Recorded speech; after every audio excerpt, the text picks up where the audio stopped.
So I'm just sitting here contemplating the loss of my £200 heating allowance that's been taken away just like that.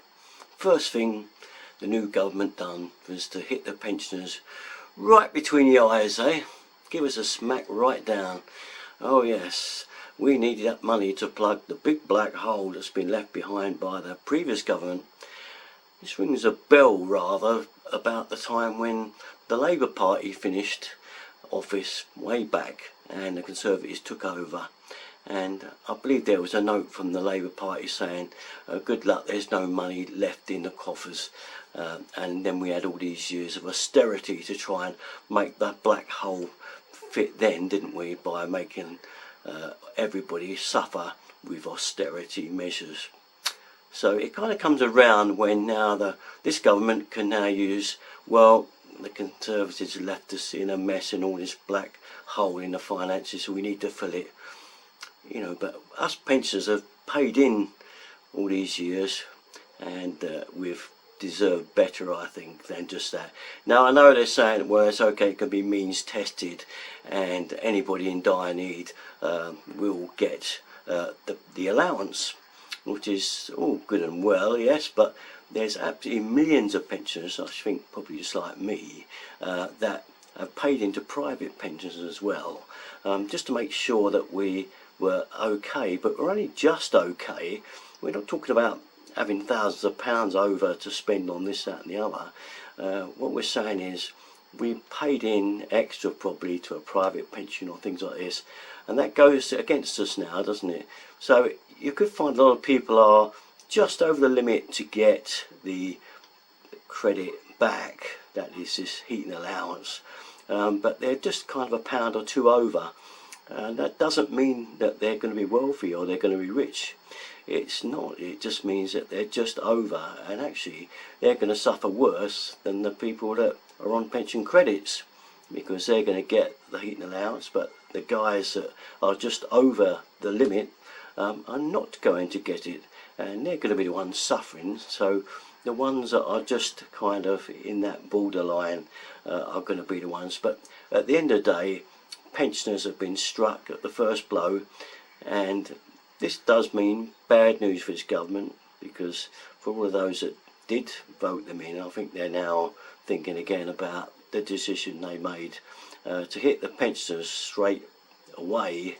Whether you agree with this heating allowance or you don't agree with the heating allowance, it's neither here or there. It was a straight whack on the first sort of kind of day in office. Let's sort that out straight away. I did see a good joke actually recently on there. Someone put up in Facebook where they're having a chat, you know, the finance minister and Sir Keir, and they said, well, look, you know, we've got away with that one. If we get a couple of weeks for it to quieten down, and then maybe we'll have a look at the old bus passes. Yeah, great joke. I don't think they'll hit them though. Maybe not. Who knows?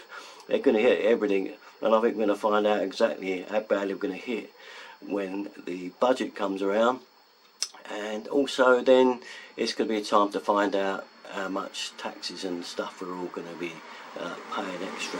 Now they say that's not going to be going up, but if these black hole in the finances as bad as they say, it's going to hit us in other ways, I'm pretty sure, and we're going to be just blaming the previous government for getting us in the mess we're in.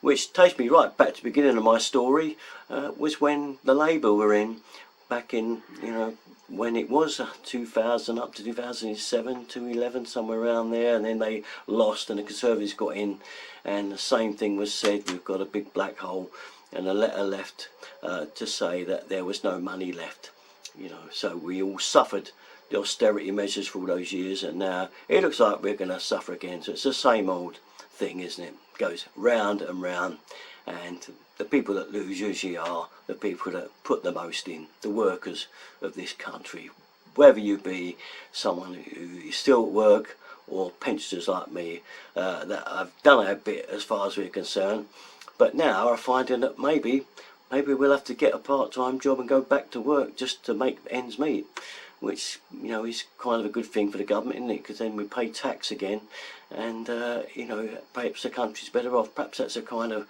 little thing that you get on the side of cutting this heating benefit, because people might think, well, I better take a part-time job on now and get some more money for the heating. I don't want to go cold over this winter, and that can be the certainty that's going to happen to a lot of old pensioners, isn't it? They're going to be on the borderline and they're going to have to switch the heating off.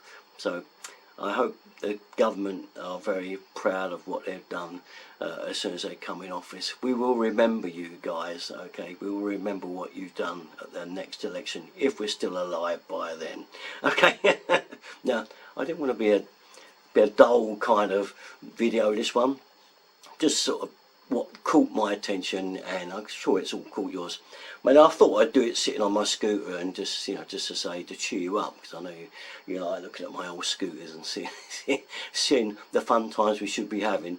But the money's running low, and there will be no more of these. In fact, I should think they'll be selling them if anything else starts to hit and makes an impact on our finances.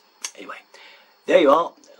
Catch you next time for the next one. I hope you don't mind these talky ones. I'm just kind of chatting and having a conversation with you all, because you're all my friends out there, and I'm sure you all feel very similar to me. And yeah, catch you next time. Okay, thanks for watching, guys. Bye bye.